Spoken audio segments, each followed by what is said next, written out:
दोस्तों all exam guide गुरु के YouTube channel पर मैं सुजीत पांडे आप सभी का स्वागत करता हूं। दोस्तों यहां पर आपके लिए लेकर आ गए हैं, जैसा कि अभी रोज वीडियो आ रहा है शाम को 6 बजे आपको मिक्स साइंस के क्वेश्चन मिल रहे हैं 60।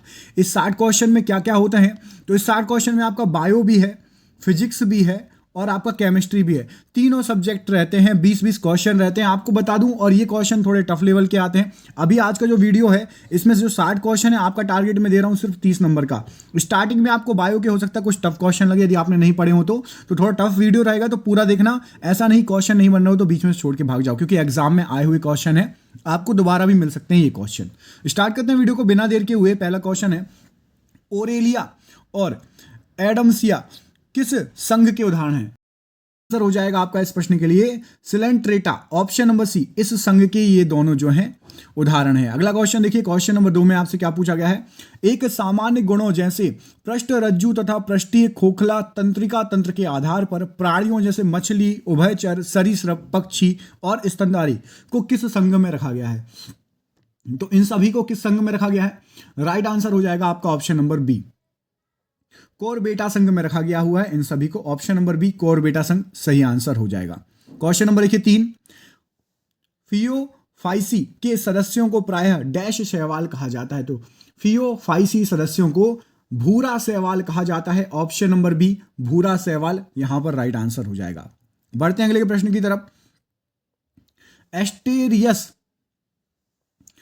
एकाइनस और एंटीडोन सभी किस संधि के उदाहरण हैं? तो ये तीनों जो हैं ये हैं आपके एकाइनोडर्मेटा संधि के उदाहरण। ऑप्शन नंबर एकाइनोडर्मेटा यहां पर इस प्रश्न के लिए सही आंसर हो जाएगा। अगला क्वेश्चन देखिए, डैश एक हल्के पीले रंग का गाढ़ा तरल पदार्थ है जो रक्त के आयतन का लगभग 55% होता है। तो यहां पर इस प्रश्न के लिए सही आंसर हो जाएगा आपका ऑप्शन नंबर ए, प्रद्रव्य बोलते हैं उसको। प्रद्रव्य एक हल्के पीले रंग का गाढ़ा पदार्थ है जो रक्त के आयतन का 55% होता है। ऑप्शन नंबर ए, प्रद्रव्य। इंग्लिश में क्या बोलते हैं आप लोगों को इंग्लिश में पता होगा, कमेंट करके बताओ, ठीक है। 55% रक्त का कौन सा भाग होता है? अगला क्वेश्चन देखो, दो समान माप वाले युग्मनों के संलग्न से शैवाल में होने वाले लैंगिक जनन को क्या कहा जाता है? तो इस प्रश्न के लिए सही आंसर हो जाएगा, तो इस जनन को कहा जाता है समयुग्मकी जनन। ऑप्शन नंबर सी, समयुग्मकी जनन सही आंसर हो जाएगा। बढ़ते हैं अगले क्वेश्चन की तरफ। इसमें आपसे पूछा गया है, जिन प्राणियों में कोशिकाएं 3 भ्रूणीय स्तरों में व्यवस्थित होती हैं उन्हें डैश कहा जाता है? तो 3 भ्रूणीय स्तरों में जिसमें व्यवस्थित होती हैं उनको त्रिकोरकी कहा जाता है। ऑप्शन नंबर सी, त्रिकोरकी कहा जाता है। अगला क्वेश्चन देखिए, इसमें आपसे पूछा गया है, महिलाओं में उदर के निचले भाग में दोनों ओर डैश अंडाशय स्थित होते हैं? तो कितने अंडाशय स्थित होते हैं? तो एक अंडाशय स्थित होता है। ऑप्शन नंबर 1, ऑप्शन नंबर ए यहां पर इस प्रश्न के लिए सही आंसर, दोनों ओर एक अंडाशय स्थित होते हैं। अगला क्वेश्चन देखिए, इसमें पूछा गया है, प्रकाश संश्लेषण के माध्यम से कुल स्तरीकृत कार्बन डाइऑक्साइड का लगभग आधा भाग पृथ्वी पर कौन स्तरीकृत करता है? तो यहां पर इस प्रश्न के लिए सही आंसर क्या हो जाएगा? इस प्रश्न के लिए सही आंसर है शैवाल स्तरीकृत करता है। ऑप्शन नंबर सी, शैवाल इस प्रश्न के लिए सही आंसर है। थोड़े टफ है लेकिन बने रहिएगा, क्वेश्चन ऐसे एग्जाम में आए हुए हैं। टिड्डी, तितली, बिच्छू और झींगा सभी किस संघ के उदाहरण हैं? तो टिड्डी, तितली, बिच्छू और झींगा, यहां पर सही आंसर क्या हो जाएगा इस प्रश्न के लिए? ये सभी ऑर्थोपोडा संघ के उदाहरण है। ऑप्शन नंबर सी, ऑर्थोपोडा सही आंसर हो जाएगा। बढ़ते हैं अगले क्वेश्चन की तरफ।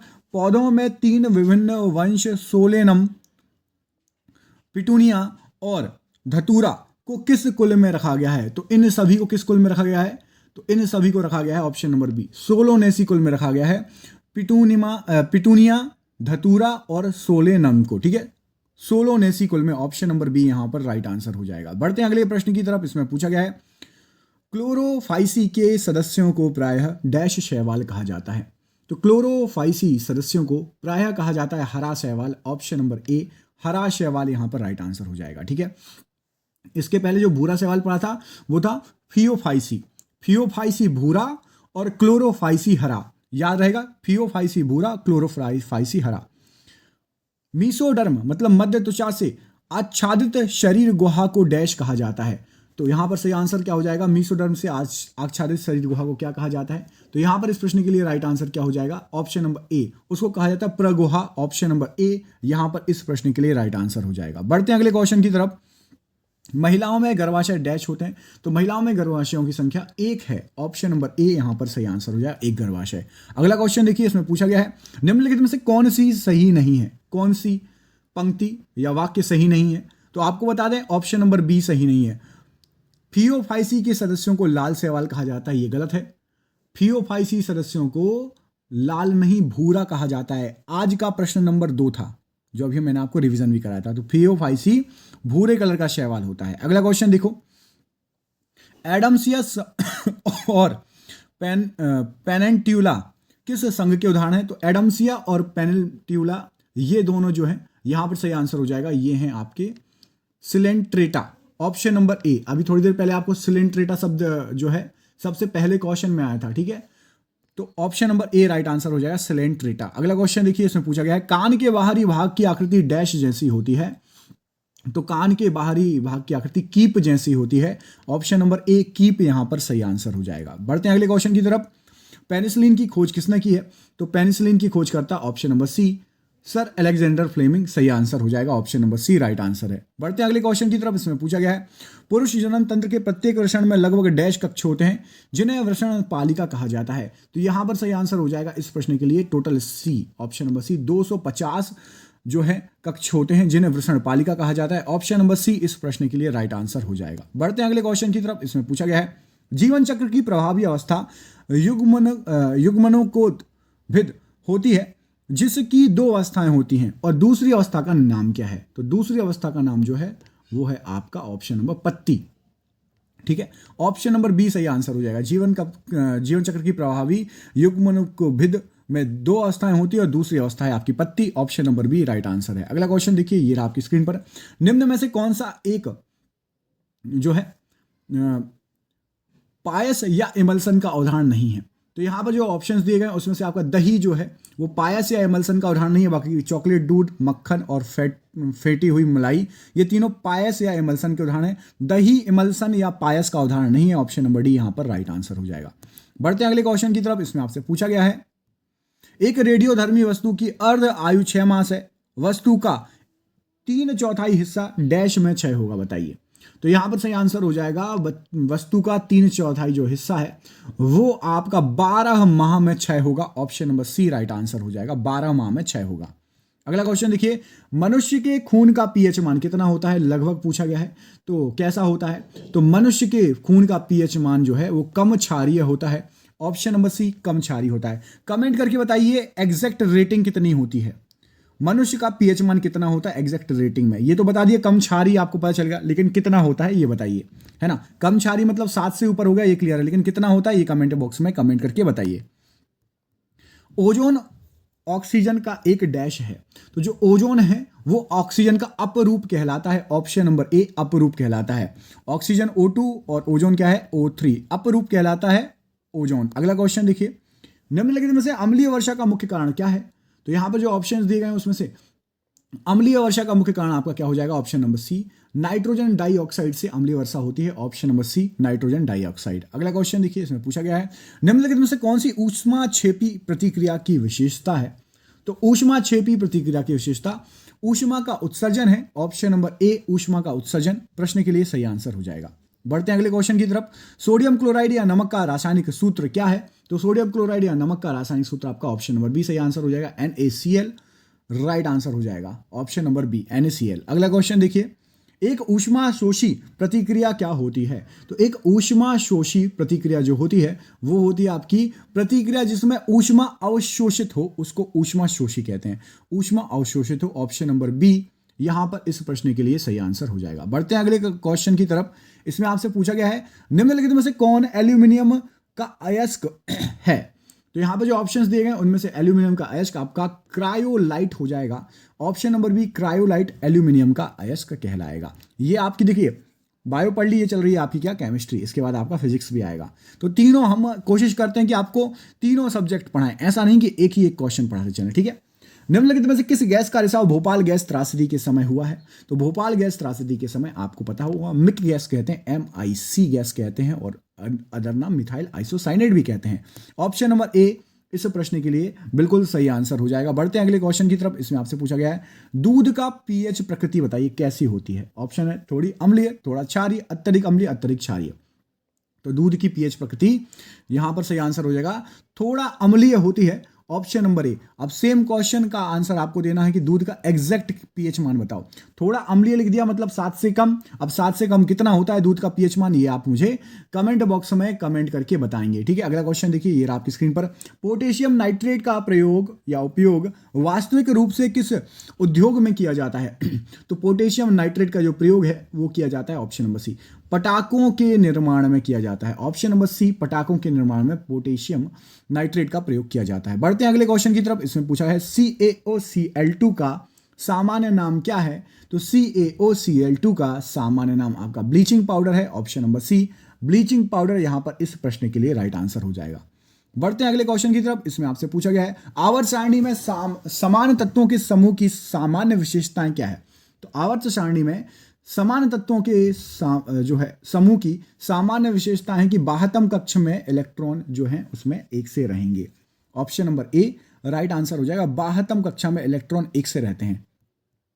एक ऊष्मा क्षेपी प्रतिक्रिया क्या होती है? तो अभी थोड़ी देर पहले ऊष्मा शोषी पड़ी थी, तो ऊष्मा शोषी में आपने पढ़ा था कि ऊष्मा अवशोषित करती है, और ऊष्मा क्षेपी में हो जाएगा ऊष्मा विमोचित करती है। क्षेपी विमोचित करेगी और शोषी अवशोषित करेगी। ऑप्शन नंबर ए यहां पर इस प्रश्न के लिए सही आंसर है। अगला क्वेश्चन देखिए, ये रहा आपकी स्क्रीन पर। पीतल मिश्र धातु का मुख्य घटक कौन से हैं? तो पीतल मुख्य मिश्र धातु के मुख्य घटक आप सभी को पता है, तांबा और जस्ता। पिताजी शॉर्ट ट्रिक है, पी से पीतल, ता से तांबा और जी से जस्ता, पिताजी है ना, शॉर्ट ट्रिक आप लोगों ने पढ़ा होगा। अगला क्वेश्चन देखिए, ये रहा आपकी स्क्रीन पर। सोडियम बाइकार्बोनेट का साधारण नाम क्या है? तो सोडियम बाइकार्बोनेट का साधारण नाम आपका खाने का सोडा या बेकिंग सोडा हो जाएगा। सूत्र कमेंट करके आप मुझे बताएंगे सोडियम बाइकार्बोनेट का सूत्र फॉर्मूला क्या होता है। निम्नलिखित में से कौन सा एक लोहे का अयस्क है? तो यहां पर सही आंसर हो जाएगा, जो ऑप्शंस दिए गए हैं उसमें से लोहे का अयस्क है आपका लोह उल्का, ऑप्शन नंबर सी, ये लोहे का अयस्क है, राइट आंसर है। अगला क्वेश्चन देखिए, ये रहा आपकी स्क्रीन पर। इसमें पूछा गया है निम्नलिखित में से किसे चादर के आकार में परिवर्तित नहीं किया जा सकता है? तो यहां पर आपको जो ऑप्शंस दिए गए हैं उसमें से सोने को आप चादर, पतली चादर बना सकते हो, चांदी की भी, एल्यूमिनियम की, पोटेशियम की चादर नहीं बन सकती। ऑप्शन नंबर सी, पोटेशियम यहां पर इस प्रश्न के लिए राइट आंसर है। बढ़ते हैं अगले क्वेश्चन की तरफ। यहां से शायद आपका फिजिक्स से स्टार्ट हो चुका होगा क्योंकि 40 क्वेश्चन हो गए। पर्वतीय क्षेत्र में जल का क्वथनांक क्या होगा बताइए? तो पर्वतीय क्षेत्र में जल का क्वथनांक जो है जितना समुद्र तल पर होगा उससे कम ही होगा, ठीक है। जल का क्वथनांक समुद्र तल से कम होगा पर्वतीय क्षेत्रों पे। आपको पता है पानी क्या होगा, खाना जल्दी पक जाता है, पानी जल्दी उबल जाता है। गैल्वेनोमीटर को किसके साथ जोड़कर उसे वोल्ट मीटर बनाया जा सकता है? तो गैल्वेनोमीटर को यदि आप क्या करेंगे, श्रृंखला में उच्च प्रतिरोध के साथ जोड़ दो, हाई रेजिस्टेंस के साथ, तो वो वोल्ट मीटर बन जाएगा। ऑप्शन नंबर सी सही आंसर हो जाए। श्रृंखला मतलब सीरीज में जोड़ना है, ठीक है। अगला क्वेश्चन देखिए, इसमें पूछा गया है आपसे यूडियोमीटर किसका मापन करता है? तो जो यूडियोमीटर होता है ना, वो मापता है गैसों के आयतन को। ऑप्शन नंबर सी, गैसों के आयतन को मापता है यूडियोमीटर। अगला क्वेश्चन देखिए, इसमें पूछा गया है सूर्यास्त के बाद भी पृथ्वी की सतह के निकट वायु किस कारण ऊष्मा प्राप्त करती है? तो सूर्यास्त के बाद ही पृथ्वी की सतह पर वायु जो है स्थलीय विकिरण के कारण ऊष्मा प्राप्त करेगी। स्थलीय विकिरण, option number B right answer हो जाएगा इस प्रश्न के लिए। अगले क्वेश्चन में पूछा गया है निकट दृष्टि दोष से पीड़ित व्यक्ति की दृष्टि सही करने के लिए किस प्रकार के लेंस का प्रयोग किया जाता है? तो निकट दृष्टि दोष से यदि आप पीड़ित हो तो आपके लिए अवतल लेंस लगा देंगे तो आपको सही दिखने लगेगा। अच्छा, निकट दृष्टि दोष में आपको कौन सा स्पष्ट दिखाई नहीं देगा? निकट दृष्टि दोष में आपको कौन सा स्पष्ट दिखाई नहीं देगा, पास या दूर? क्या स्पष्ट नहीं दिखाई देगा? कमेंट करके बताइए। रेलवे स्टेशन के प्लेटफॉर्म पर खड़ा व्यक्ति तेजी से आती हुई ट्रेन की ओर खिंचाव सा क्यों महसूस करता है? इसका जो रीजन है वो है आपका उसके बीच तेजी से गतिमान वायु के कारण दाब का जो अंतर होता है, इसलिए खिंचाव महसूस करता है। ऑप्शन नंबर डी, दाब का अंतर होता है, प्रेशर का अंतर होता है। जब हम किसी वस्तु पिंड को देखते हैं तो रेटिना पर बनने वाला प्रतिबिंब कैसा होगा? तो जब किसी वस्तु या प्रतिबिंब को हम देखते हैं तो हमारे रेटिना पर बनता है वास्तविक प्रतिबिंब और उल्टा प्रतिबिंब। ऑप्शन नंबर ए यहां पर राइट आंसर हो जाएगा। बढ़ते हैं अगले प्रश्न की ओर। इसमें पूछा गया है गतिज ऊर्जा किस पर निर्भर करती है? तो गतिज ऊर्जा गतिशील पिंड के वेग तथा भार इन दोनों पर गतिज ऊर्जा निर्भर करेगी। यहां पर ऑप्शन नंबर डी सही आंसर हो जाएगा। गति वेग और भार दोनों पर निर्भर होती है गतिज ऊर्जा, कितना भारी है और किस वेग से जा रहा है। किसी पदार्थ में ताप परिवर्तन के दौरान संभारित ऊर्जा किस रूप में संग्रहित होती है?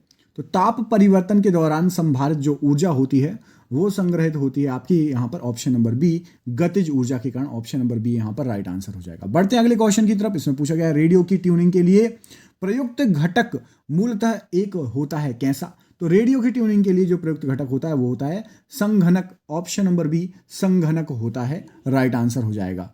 बढ़ते हैं अगले क्वेश्चन की तरफ। 0 डिग्री केल्विन किसके बराबर होता है? तो 0 डिग्री केल्विन होता है वो आपका -273 डिग्री सेल्सियस के बराबर। Option number B right answer हो जाएगा, -273 डिग्री सेल्सियस। अगला क्वेश्चन देखिए, ट्रांसफॉर्मर किसे परिवर्तित करने की एक युक्ति है? तो ट्रांसफॉर्मर जो है कम वोल्टेज एसी को उच्च वोल्टेज एसी में, एसी को एसी में बदलने की प्रवृत्ति है।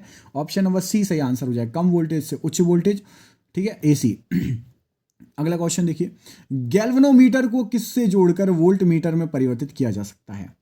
तो गैल्वेनोमीटर में आप यदि श्रेणी में उच्च प्रतिरोध जोड़ देंगे तो वोल्ट मीटर में परिवर्तित हो जाएगा। ये क्वेश्चन सेम अभी आपको करा चुका हूं मैं, ठीक है, बिल्कुल सेम है, कुछ भी चेंज नहीं है इस क्वेश्चन में, दोबारा आ चुका है ये क्वेश्चन। अगला क्वेश्चन देखिए, दिष्ट धारा की आवृत्ति कितनी होती है? तो दिष्ट धारा की आवृत्ति डीसी की आवृत्ति कितनी हो जाएगी? ऑप्शन नंबर ए 0 होती है। डीसी सीधा सीधा चलता है ना, एसी चलता है ऐसे, दिष्ट धारा की फ्रिक्वेंसी 0 होती है। अगला क्वेश्चन देखो, अर्धचालक में उपयुक्त विशुद्धताओं को मिलाने को क्या कहा जाता है? तो अर्धचालक में उपयुक्त विशुद्धताओं को मिलाने को स्नेहत कहा जाता है। ऑप्शन नंबर ए स्नेहत सही आंसर हो जाएगा। अगला क्वेश्चन देखिए, इसमें पूछा गया एक्स किरणों के उत्सर्जन का प्रतिकूल प्रभाव क्या है?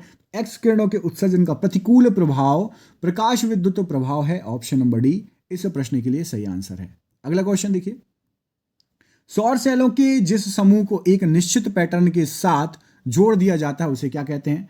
उसको कहा जाता है आपका सौर सेल पैनल। यदि आप एक निश्चित पैटर्न में जोड़ोगे तो पैनल बन जाएगा, है ना, सौर सेल का, जिसपे सूरज आता है और आपको इलेक्ट्रिसिटी मिलती है ना, पैनल। अगला क्वेश्चन देखिए, प्रकाश विद्युत प्रभाव उत्पन्न करने के लिए जिस धातु का उपयोग कैथोड के रूप में किया जाता है उसका गलनांक कैसा होना चाहिए? तो यदि कैथोड के रूप में आप किसी चीज का यूज करोगे तो निम्न क्रियाशीलता होनी चाहिए। ऑप्शन नंबर सी यहां पर सही आंसर हो जाएगा। और ये रहा आज का आपका आखिरी क्वेश्चन, सूर्य की फोटोग्राफी के लिए किस उपकरण का प्रयोग किया जाता है? तो सूर्य की फोटोग्राफी के लिए इस क्वेश्चन का आपका आंसर आप हमें कमेंट बॉक्स में कमेंट करके बताइए। 2 गलत ऑप्शन में मिटा देता हूं, ऑप्शन नंबर सी भी गलत है और ऑप्शन नंबर बी भी गलत है। ए और डी में से क्या हो जाएगा सही आंसर? इस प्रश्न का आंसर आप हमें कमेंट बॉक्स में कमेंट करके बताइए। क्वेश्चन अच्छे लगे आपको, बाकी 2 पार्ट देखने हैं तो 2 पार्ट आपको डिस्क्रिप्शन बॉक्स में दोनों पार्ट की लिंक मिल जाएगी और आपको अभी स्क्रीन पर भी शो हो जाएंगे दोनों पार्ट। तो आपके टोटल 60 180 क्वेश्चन हो जाएंगे। जरूर दोनों पार्ट देख लीजिएगा। चैनल पर नए चैनल को सब्सक्राइब कर लीजिए। बहुत बहुत धन्यवाद दोस्तों, आपका दिन शुभ हो। बहुत बहुत धन्यवाद।